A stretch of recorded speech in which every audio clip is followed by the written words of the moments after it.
Hey, everybody, it's David Sable coming to you again for Creativity from the Other Side, sponsored by New York Festivals.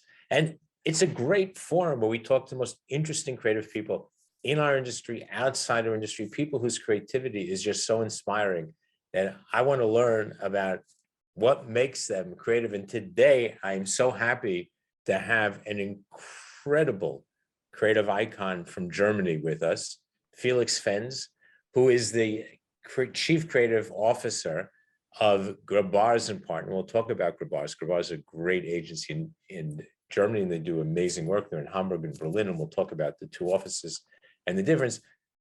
For our purposes here in New York Festivals, he is the Future Now Executive Jury for Emerging Tech. He's a member of that jury, an important jury for us. We've talked about it before, and we'll also talk a little bit about that. And he is a new FOD friend of David. So Felix, welcome. Hi, great to be on the interview here. How's the weather today in Hamburg? It's it's a typical Hamburg weather. So it's rainy, and you would say it's Hamburg winter or Hamburg summer because it's all the same. And yeah, but it's okay. And today you're in your office. You're not home. No, Tell I'm us in the a little office. bit about that. That's so interesting. Yeah, actually, I'm in the office today. It's only the third time I went to the office for this year, because since the pandemic, we had really early closed down the office and sent everybody home and enabled everybody to we introduced the work from everywhere system, so that you don't even have to be at home. You also can be at your, I don't know, partner's house or during summer somewhere else on holidays and make a vacation thingy.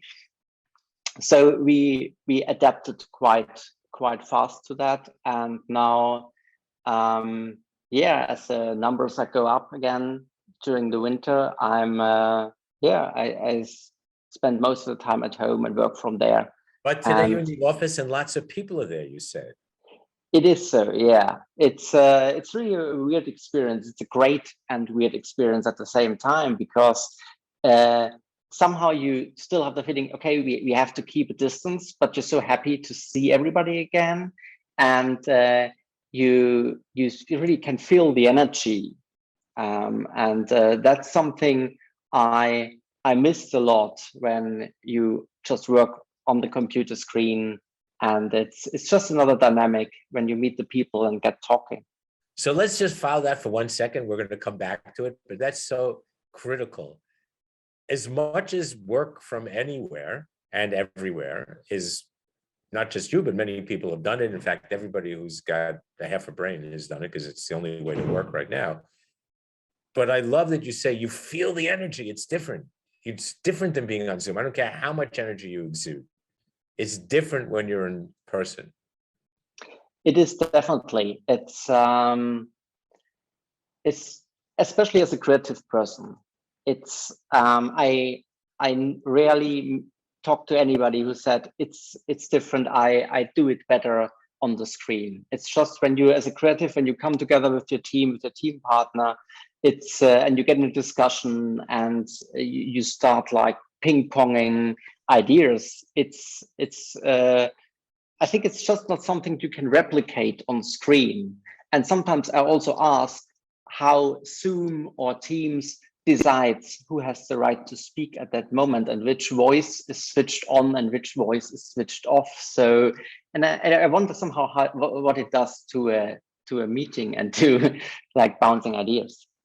I totally agree. I just wish more people were honest about it in that way. In other words, we've done what we had to do, I think, and I think we're going to do going into the future.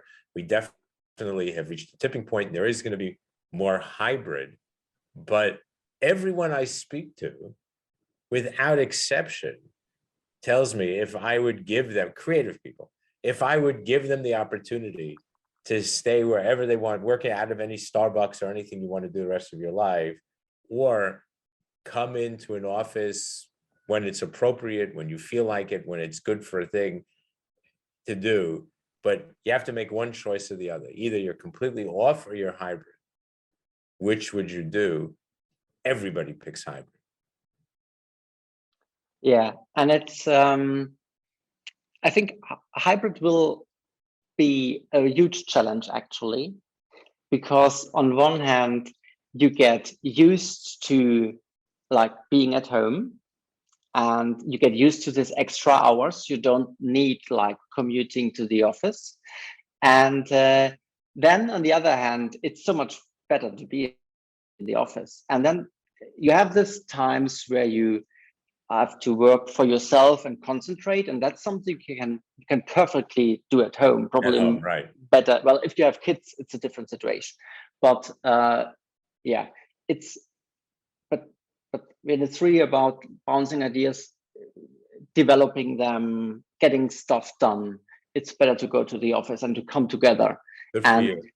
but then you have to find the people. Okay, you have to figure out, is this moment for everybody at the same time? Because I want to go like bounce ideas with the guys, but they say, well, now I have the moment where I need to focus, and then we kind of work not like in sync. And that's also something where we have to find the sync again and come to develop this this whole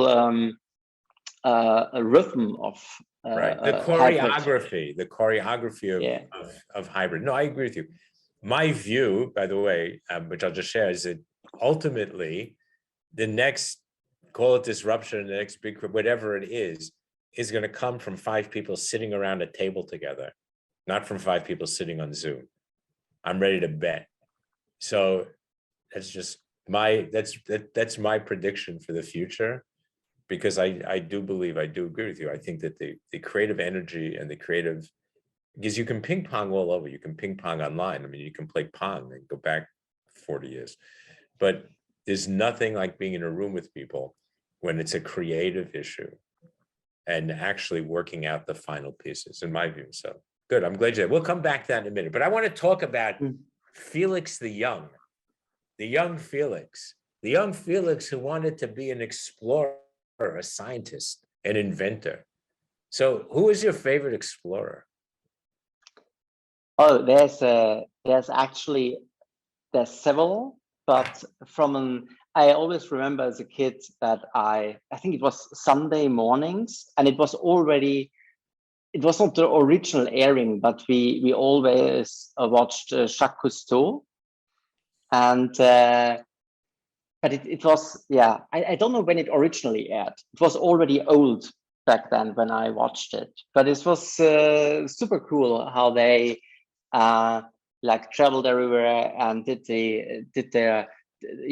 discovered stuff and filmed the animals and explained a lot about the world. And I was a big Calypso fan as well. That was the name of his boat. Yeah, and then I don't know, did you watch probably Live Aquatic? Yeah. Which is also super fun. And after I watched that, I kind of dug in a little bit more in the history and see, okay, did they really fake stuff? And so that's really interesting. And then there was also another film in the movie several years ago about the life of Jacques Cousteau, which was pretty good. Yeah, very interesting. Good. So that's a great explorer. I love that. When I was young, it's like you had to pick Columbus or Magellan or somebody. I much prefer Jacques Cousteau. And who is your favorite inventor?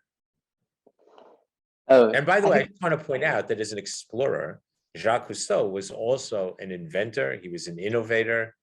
He was a social activist. He was a conservationist.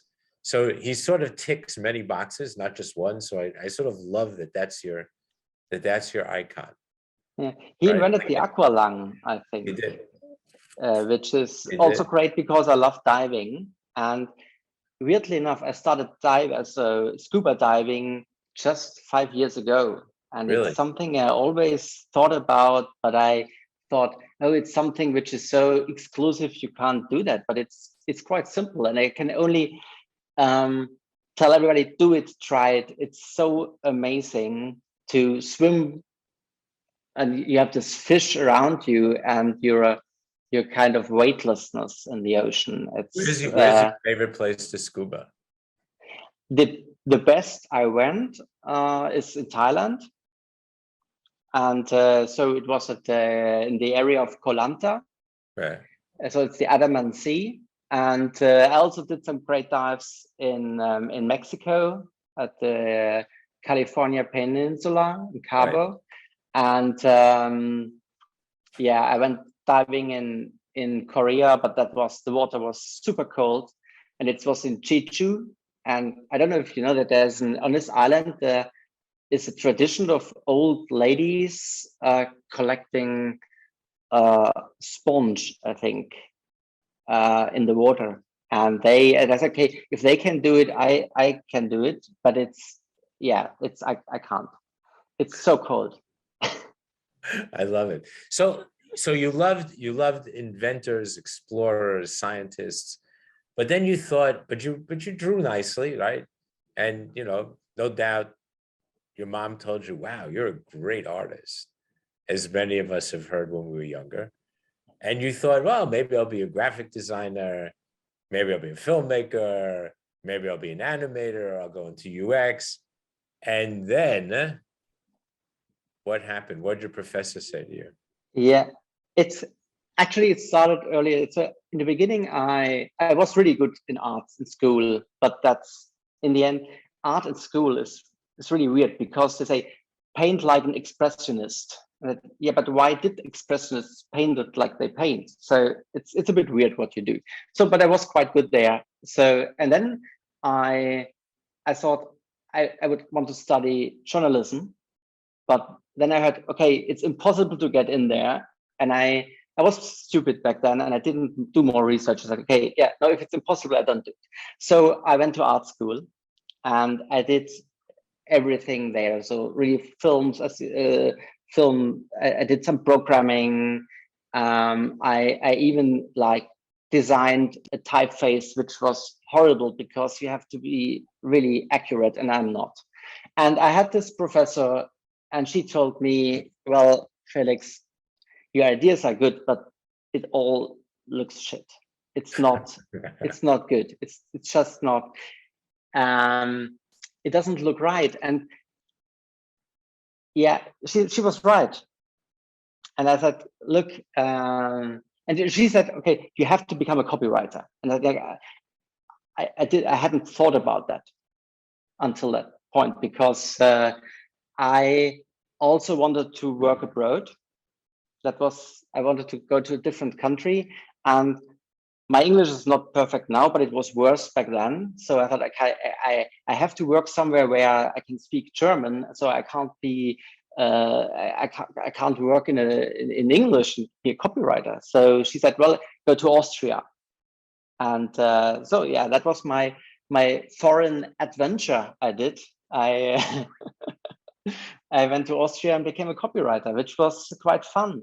Which good for us. So, because you designed like shit, but you had great ideas, you became a copywriter. And I think that's great. Not to besmirch any of that, because I started as a copywriter as well. And I studied production back in the day. I was working production for a newspaper and for whatever. And I was also pretty shit at it.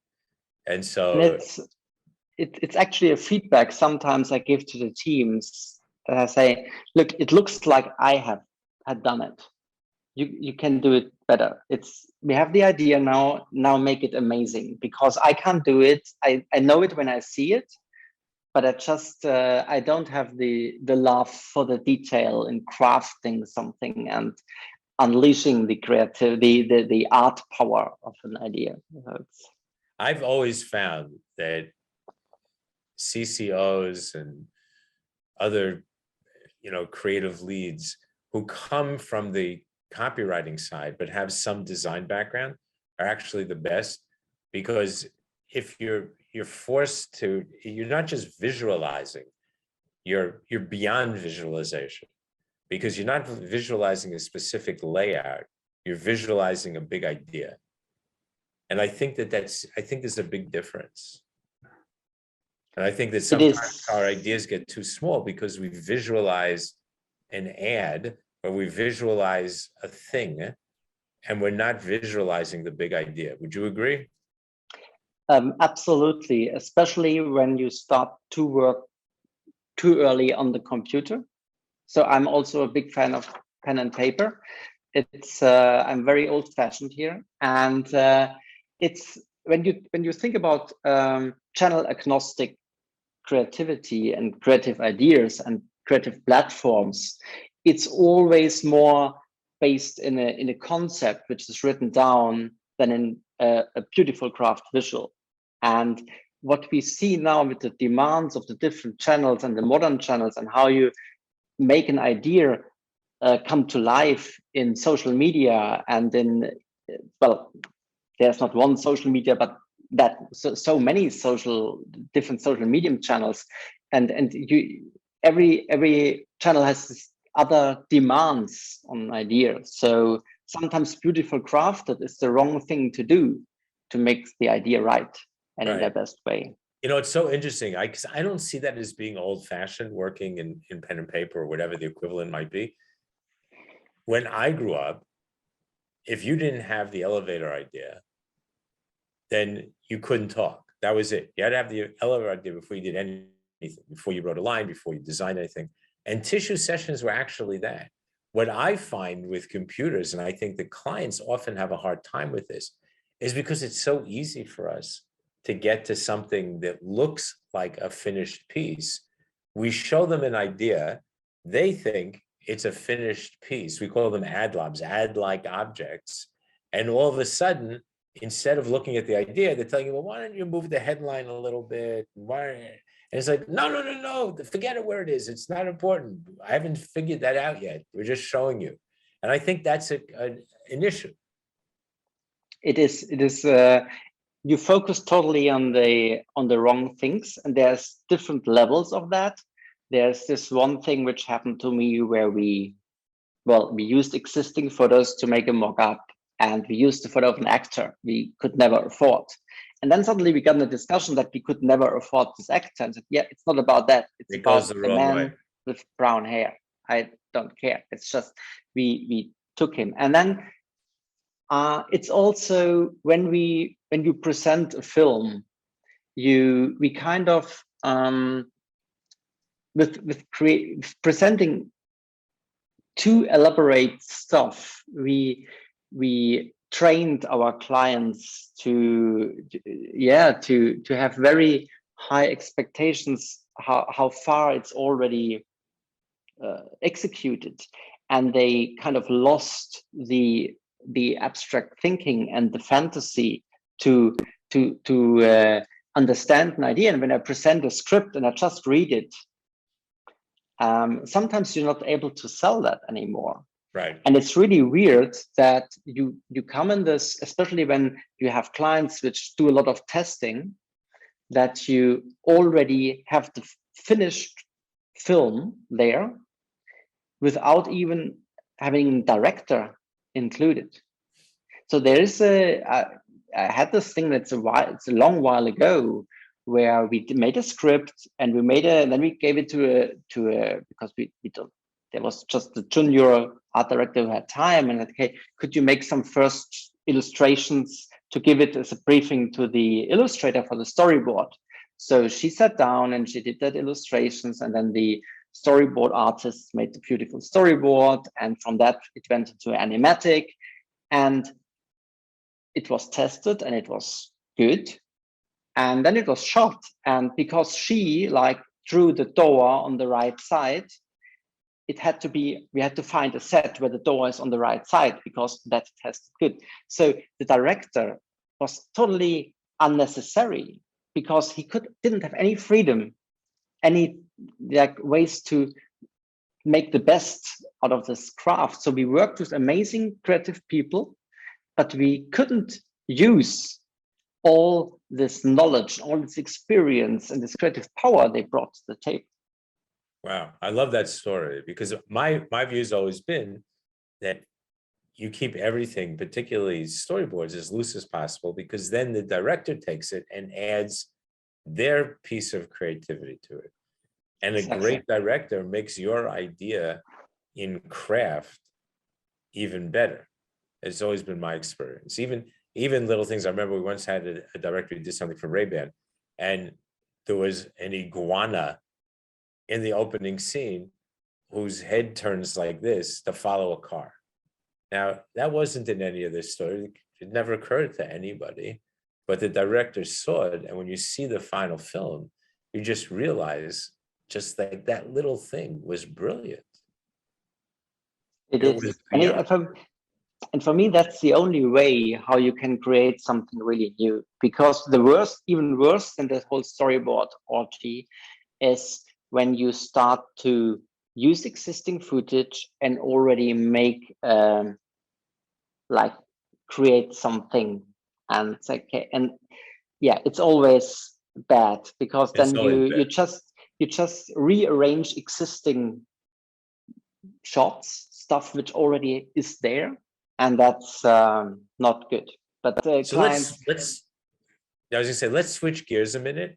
I just want to yeah, talk about the environment in Germany for a second, just in terms of our industry and what's going on there. It's always struck me. So as we were talking about when we spoke before we began, I know the market pretty well, and I'm super impressed because you've worked for all of my favorite agencies, which are in fact the best agencies in the country. So Scholz and Friends and Jung and Ogilvy, and we'll talk about some of the work. But I think one of the things that always struck me, that versus many other countries, the independents were always the most important agencies. And so even when the holding companies came in and in their first round of buying, most of them were not very successful when they bought and then changed things to their name. I think in the second round, when they bought and left it in the local name, those agencies, some of them are thriving actually and are doing amazing. But talk about that a little bit, because it is unusual. it is, and I'm not that good in Atlant history, so I don't. I remember that in Germany the whole ad industry kind of started at Düsseldorf because there was a lot of, I think, industry around it, and then it somehow moved to Frankfurt, and from there it went to Hamburg. So the ad capital kind of moved, and well, then there suddenly was the Iron Curtain thing, and Berlin was on the map. But I think most of the indie agencies, like the big names, originated from Springer and Jacobi, which were in Hamburg. Right. So they had a lot of amazing talent. They did great work, and a lot of people from there started to found agencies in Germany. And yeah, we have this amazing indie shops. Actually, it changed really just in the last years that a lot of them were bought by networks. But as you said, it's the networks learned their lesson. It's we have with Heimat, we have a beautiful indie shop which is now together with TBWA, but they still do very, very good work. And we have Anthony in Berlin, which they do an amazing job, and they are just joined Omnicom. Yeah, so it's Colorado, which is got Accenture. So we see also the consultancies coming in here. Yeah, but and it was really weird when you go to the Cannes Lions or to one of the other festivals, and they ask you, oh, for which agency are you working? And you tell them the name of your agency. I can never heard of them. Who's that?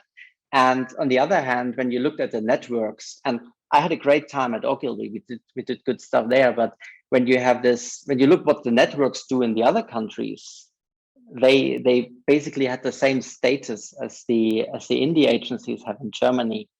And yeah, it was the other way around, right? The indie agencies, the networks had to get the status of the indies, not the indies trying to build up to this. Absolutely, that's a great insight.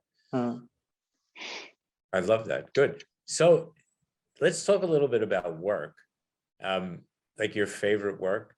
So I'm going to ask you about two one piece of work and then one body of work and then about clients. But Rabbit Race is something that you talk about a lot, that you did for Media Market, is one of your favorite, greatest pieces of work. So tell us a little bit about that, how it came about, the complexity. It's still one of my most favorite works, and it's I mean, we did that at Ogilvy, and it probably I could talk the whole evening about that, but so it started really simple. It started that we actually had a bit of free time in the agency, and I said, guys, let's I want to have all the ideas we need until summer. Let's sit down. We already know what there's 1st of May, there's Mother's Day, there's Easter. So this is the holidays where we could do something. Let's come up with campaigns. And there was one actually that came up and said, look, guys, there's on the receipt in Germany you get when you buy something, there's a number, it's an ongoing number, and it has to be there by law, because for tax reasons, I don't know. And there's no two receipts with the same number. And so the last digit is always a number between 0 and 9. So let's make a raffle out of that. So your receipt could be your lottery ticket. And we were sitting together and said, yeah, let's do it for Easter. Let's make a race with rabbits. And then, so we came up with the idea to have 10 rabbits competing, and they have numbers. And when the rabbit with your number wins, you get the money from your purchase back, or half the money. And in the end, it was 50% of your purchase you get back. And so yeah, I'm sorry, it's so complicated. I always mix up all these things and get lost in the details. So the nice thing about the idea is that you can promise people, hey, you get 50% of your purchase back, but in the end, it's only a 5% promotion if you look at it over all the purchases people do over Easter. So that was something, and then we went to the client with that, and they said, it's amazing, but does it work? And that we have no idea. And that's and the client trusted in us and said, okay, let's just start doing it. And we started very small and said, okay, let's find 10 rabbits. That was the first thing. And we hired an animal trainer, and I already said, okay, this might be a tricky thing. Let's find the most animal-friendly animal trainer we can find in Germany, because we have to be on the safe side here. No mistakes from the beginning. So we found this woman, and she's in Bavaria, and she traveled the whole of Germany to find 10 rabbits. Actually, she had to find 20 rabbits because we needed an identical twin for each rabbit, in case something would. Yeah, we were so early in the production that we had to play it safe. And because we started at the beginning of the year and we were working towards Easter. So as rabbits grow quite fast when they're young, we couldn't work with young rabbits because their look would have changed so much between the photo shooting and the race that we couldn't have worked with the assets and you wouldn't have recognized them. So we needed to find 20 grown-up rabbits, which would be able to train them to run this distance. And they would have to be identical twins with their, So we need 10 couples. And then... and you built a huge set. Yeah, we built a huge set. We worked with Endemol, because we said, okay, this is a live production. So we need a TV studio. We need somebody who's used to do live TV productions. And when we started with this whole thing, we said, okay, it would be great to be on the internet, like streaming or perhaps one TV station. And then it grew and but became bigger and bigger. And in the end, we were like live in prime time on the 9 biggest private TV stations in Germany in the 3 days before Easter. And how successful was it for Media Market? It was tremendously successful. It was. We also won a silver line for efficiency with that, and an Effie. So it was really a big success. But great ideas. I urge everybody, go look it up online. The rabbit race. It is from a Media Market. It is really great. Let's talk a minute about Burger King, because you got a big body of work around Burger King. And my question, rather than just talk about any one specific piece of work, a lot of the work seems to me to be not just local, but sort of has a bigger focus.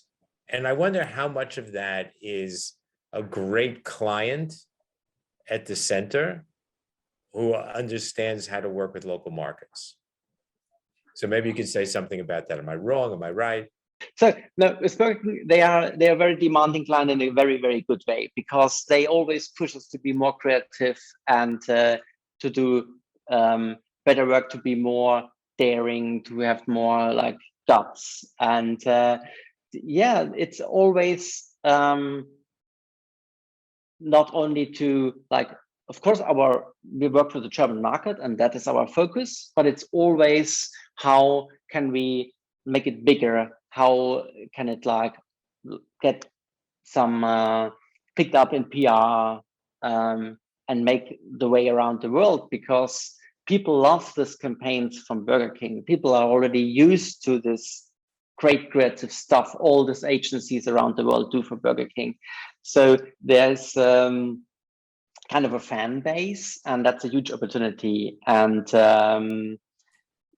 that's especially back then with Fernando, he pushed that a lot, and he was very inspiring. And but I also did work for him too. He totally was, yes. But he also, what he manages to get the right people in place which also in all the markets, which keep this thing going and have the same spirit. So that's a great thing. It was very inspiring. I have to say, he really pushed us. I want to talk a little bit about just, again, in general, the industry. One of the things that you've talked about in previous interviews is the notion about how craft and idea are often getting lost because older creatives get pushed out of the market. It's a typical German thing somehow we have, and you probably know that when you worked here. In the usual way as a creative is that you, for example, as an art director, you go to art school and you start as a graphic designer or a junior art director, and you work your way up. And at some point you're a creative director, and somehow in the last years this accelerated, and we have you're a creative director after 6 years, and that it's a bit weird. When I remember, so I think I was 3 years a junior before I became a mid-level, and I think I also needed that time. So it was good to take some time to make this progress. And also when you look at, and I don't wish back for that times, but when you look at Mad Men, Don Draper was a creative director, and he was the creative lead of, I forgot the name of the Draper Cooper Prize, whatever. So he was not an executive creative director, and he was not a CCO.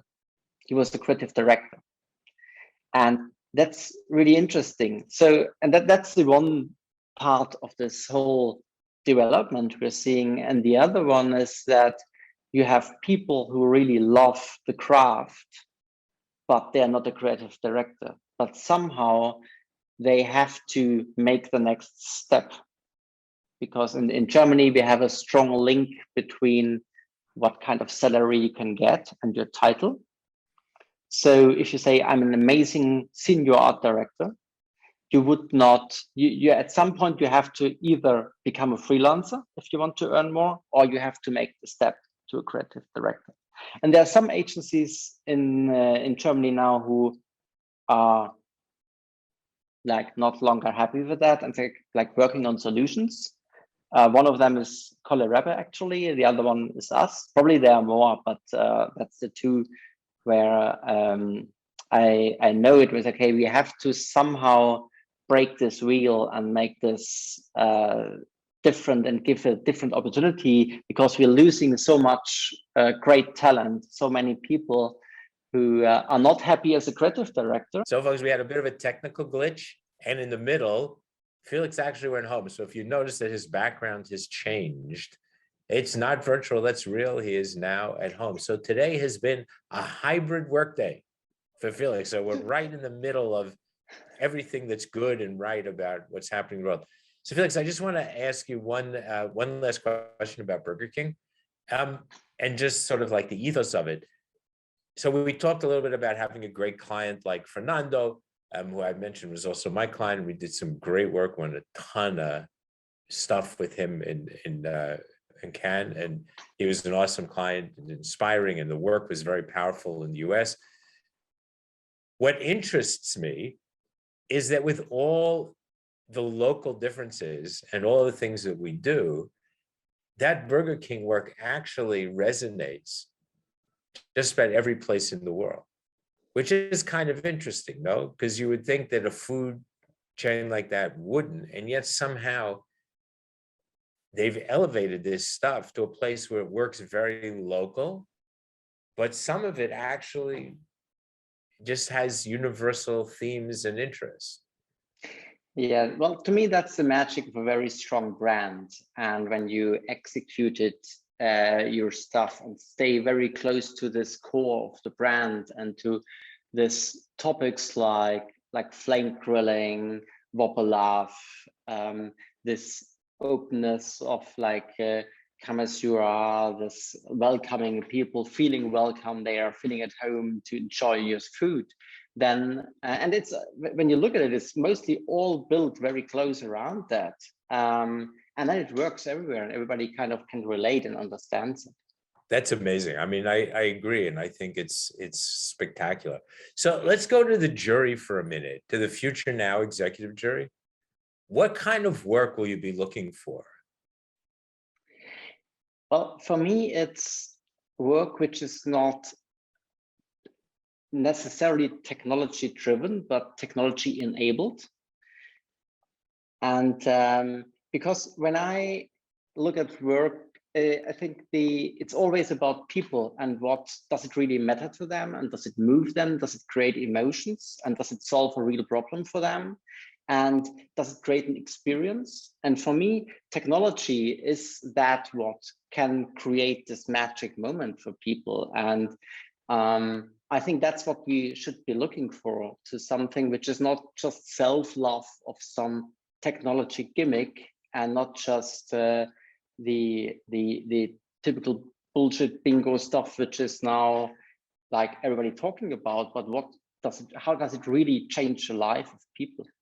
And bullshit bingo, by the way, is a great German phrase, as we all know, to denote just the use of what I call digibabble and all kinds of buzzwords to do stuff. But I think you're right. I think in our business, if people don't understand, and interesting enough, I'm finding more and more people are getting it. It's people first. Technology is an enabler. It's always been an enabler. Television was technology. It enabled us to do more. Cinema was radio. Print, hell, print was an enabler, right? Like, I mean, Absolutely. Printing presses, and taught us to do more stuff. In fact, I'd argue, you go back in history, like the person who figured out how to do like the best chipper on stones was a technologist who understood that unless you did something with it, it was irrelevant. So it's always been people first, right? Yeah, and it's I think you see that a lot. If sometimes you see something which is really super smart, but it doesn't resonate with you. It's just like, it doesn't touch you and it does nothing with you. And yeah, it's interesting, but, and if you're a nerd, you say, okay, yeah, it's super interesting, but you lose most people and you just don't, it doesn't do anything. So all of you folks who have put in work or think you're putting in work or working on work, and even if it's not for the festivals, although we do hope you will put your best work into the festivals, think about what Felix just said. If it's about the technology, you haven't cut it. It's got to be about the work, the idea, the communication, the story. And then the technology enables it to make it that much better, that much more interesting, that much more connective. But without the people first, you don't have too much. So Felix, what would you say to people? What advice would you give to young people who are starting out, and maybe some of us who are older and feeling a little jaded? What would you, not that I do, by the way, because I don't, but what advice would you give? I know in the past you've given some really, really good advice. Yeah, it's, for me, the most important thing is don't be afraid. There's the beautiful thing is we're only doing advertising.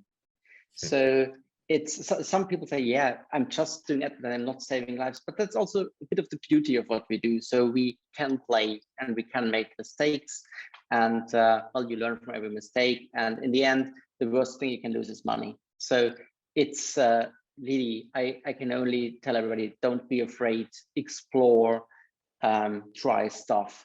And the other thing is, which we should be honest here, you always, sometimes you have work which is very fun to work on, and sometimes you have to do something which is like a bit boring or not so interesting.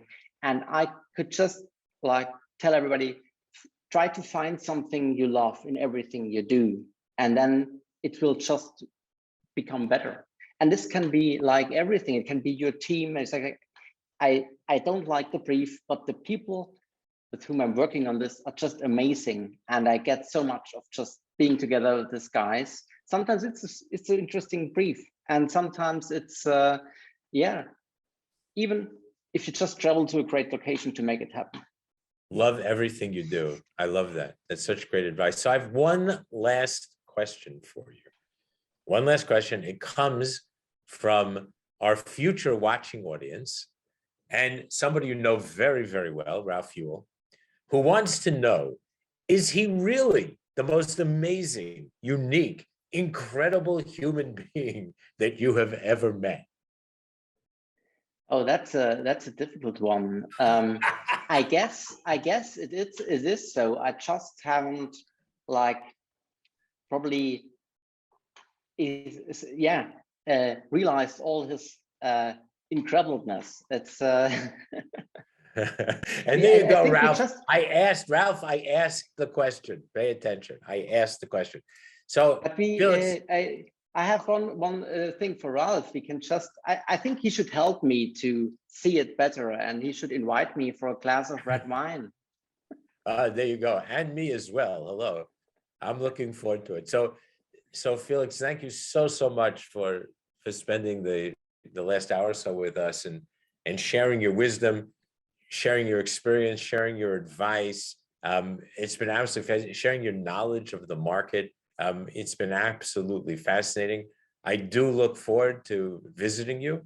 I hope I can see you in Hamburg or maybe in Berlin. I love both cities, and I think it would be amazing. And just to see them through your eyes and see your agency, I look forward to more of your great and incredible work, yours and Ralph's, and also for the great work coming from the Future Now executive journey. And thank you for being a friend of David and FOD, and hopefully the first of many. So everyone, I hope you paid attention.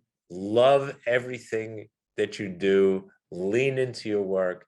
It's all about people. It's people first. Think about your work. Think about the craft. Bring the craft and the idea together, and then add the technology, and then add the enablers, and then add all this stuff that we can do. But always think about the story first and how you connect with people. I think that's what Ralph is saying. And I think the most important lesson he gave us is just love everything you do. We're lucky to be in this business. And Felix, I couldn't agree with you more, because I totally and completely agree. So on behalf of New York Festivals, Creativity from the Other Side, this is David Sable signing out, and see you next time. Thanks so much.